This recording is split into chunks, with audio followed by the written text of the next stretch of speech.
The Phoenix Suns are currently battling the Los Angeles Clippers in the first round of the NBA playoffs. It is a thrilling time here in the Valley as fans' expectations are sky high, especially with the midseason addition of Kevin Durant.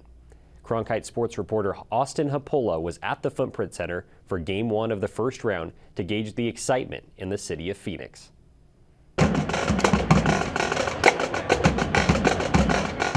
It's playoff season for the NBA, and the Phoenix Suns are once again contending for their first championship in franchise history. The community of Suns fans is rapidly growing with each passing year. The recent years of success have definitely contributed to that growth, which has the hopes and dreams of the community at an all-time high. This community is better known as the Valley. They are absolutely pumped to see their favorite team claw their way to a championship victory because they know what it would mean for the entire state of Arizona. Heading into Game 1, fans are sharing this exact mindset. They don't just want a championship, they need it. I think it would mean everything to this city, with it being the first one, as well as the people that would get rings from this, like the people that we've traded in Al McCoy after 51 seasons. Fans from all across the state of AZ are here at Footprint Center tonight to cheer on their Phoenix Suns. If they can make shots like this tonight, the train of momentum and energy will certainly be rolling in the city of Phoenix. It's safe to say that the overall mood of Suns fans were day and night heading into the game compared to leaving the game. The Suns lost a close one to the Clippers by a score of 115 to 110. They started the game slow and struggled early, which ultimately was the main factor of tonight's loss. Despite the tough loss, the Valley did not lack any confidence in their squad. Funny enough, they appeared even more confident after the game. It was a great game. The Suns played really good, besides the first quarter, but the end.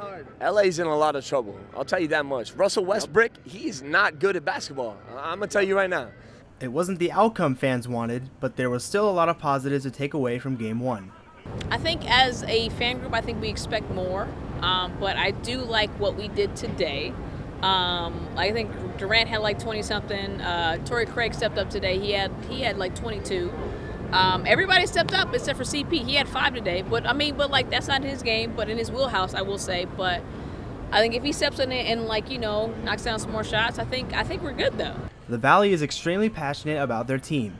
A winning culture has been brewing over the last few seasons, and they feel like this window of opportunity should not be missed. They are long past the days where the Suns were a consistent lottery contender. It's time to put all the chips on the table. It would mean everything to everybody here. We've been waiting too long. We had a chance at it. Didn't work out the first time.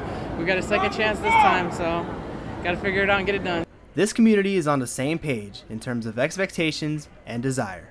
It's honestly the only thing we need left. We're winning culture as of late, but you know what? We're coming back, and all we need is a ring, and that's it.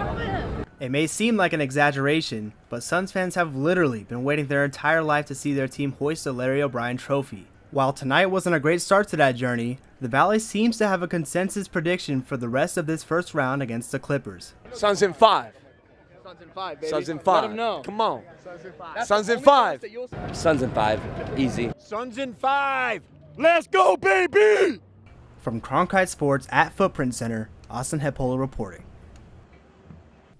Thank you, Austin. The city of Phoenix is hungrier than ever for a major sports championship. We will see if the Suns can finally reach to the top and bring the Larry O'Brien trophy back to the Valley. Tennis is a beautiful sport, one that demands both a strong mental and physical presence. In the last decade, multiple athletes in the sport have opened up about their mental struggles, including tennis stars such as Naomi Osaka and Marty Fish. ASU Tennis has taken note of this recent trend, making sure their athletes are in a good state of mind at all times. While the sport of tennis is a mentally stressful game for the athletes, it will help them a long way if they remain focused on one task at a time and lean with the ones who are with them the entire way, their coaches and teammates. Roy Gannett came to ASU from Israel. It was a huge change, but he likes to take things one step at a time. Just keep focusing one thing at a time.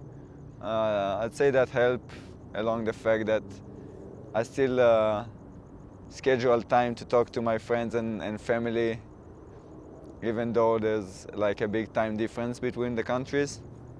With the right coaching in place, Roy has been able to hone in on his nerves and use it as fuel in his matches. I think that's part of what makes tennis so great. The people that handle that anxiety really well, that nervous energy really well, are the ones that we talk about in history books. Even with great coaches and teammates, tennis can still be stressful on the mind. Most athletes hold themselves to a high standards in hopes to one day be recognized. Just the day in, day out training, it's very repetitive, so it can get in your head sometimes. And yeah, I mean, as long as you stay out of your own way, I think you're usually pretty good, but it's very easy to get in your own head with some things and it go down a bad path. Mental health in sports is finally being taken serious. This is just the first step. From Crockite Sports, Austin Hepolo reporting. The Verrado Vipers are entering the 2023 baseball season as the defending 5A state champions. It is the first state title in the school's baseball program's history, a season that was led by head coach Daryl Hatfield, who led the team to a 16-2 record en route to a championship run. Winning a championship in the world of sports is a feeling unlike any other, especially when it's a first time for a sports program. It creates a bond between teammates that can never be broken. It was a pretty remarkable season. Like Tommy said, a lot of people counted us out, but we were all super good friends, right? Like, not only were we here for high school, we played middle school, little league. Like, I won a championship with all my best friends, and that was the best feeling ever. The team definitely had a chip on their shoulder throughout the entire season. They heard the noise from outsiders, doubting their successful run, and used that as fuel against their opponents. Coach Hatfield is entering his 5th year as a head coach for Verrado. He plans to keep his team focused game by game, rather than letting the championship win get to their head. With that being said, he wants his team to go out on the field and keep proving all of those doubters wrong. No one really gave us any credit, during the ranking process. PBR and those guys that rank all the high school baseball teams, we weren't even in the top 25 coming into the season. So it was like, accomplishment, kind of like a big, hey, look at us over here on the west side. West side baseball's, we can play a little bit. As for this upcoming season, the expectations remain high for the Vipers. They want to show everyone that they deserve to be discussed as a top baseball team in the state of Arizona. They open up their regular season against Apollo, who were the 22nd ranked team in the 5A division last year after a 12-7 record.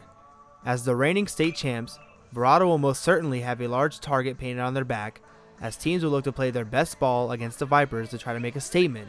Some of the seniors on the team are aware of this fact, and are given the task of bringing the younger players up to speed as they look to go back-to-back. For the upcoming season, we have a ton of energy. We're coming off obviously state championships. This can be a huge year for us. We're very excited. A lot of younger guys this year, so it'll be good to get them going.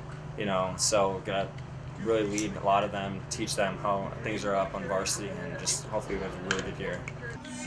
With teams such as Apollo looking to knock off the reigning state champions, Verrado will have to resort to a mindset that made them a successful baseball team last season, which means playing with a chip on their shoulder. The energy was immense as the two teams were preparing to face one another. Verrado wants to prove their championship win wasn't a fluke, while Apollo wants to put themselves on the map with this win. The game didn't start the way Coach Hatfield wanted, with the Vipers causing a lot of mental errors keeping Apollo in the game. They were down 1-0 by the start of the 4th inning, but that's when things started to click for the reigning champs. Once Coach Hatfield gave his team a much-needed pep talk, they would go on to score 4 unanswered runs, completely changing the momentum of the game. Verrado went on to defeat Apollo by a score of 4-1, starting off the 2023 season with a win. This is just the beginning for the Vipers, as they have a long season ahead of them, but if they keep playing with the mojo they carried last season, they will have a fighting chance in any game. From Cronkite Sports, Austin Hepolo reporting.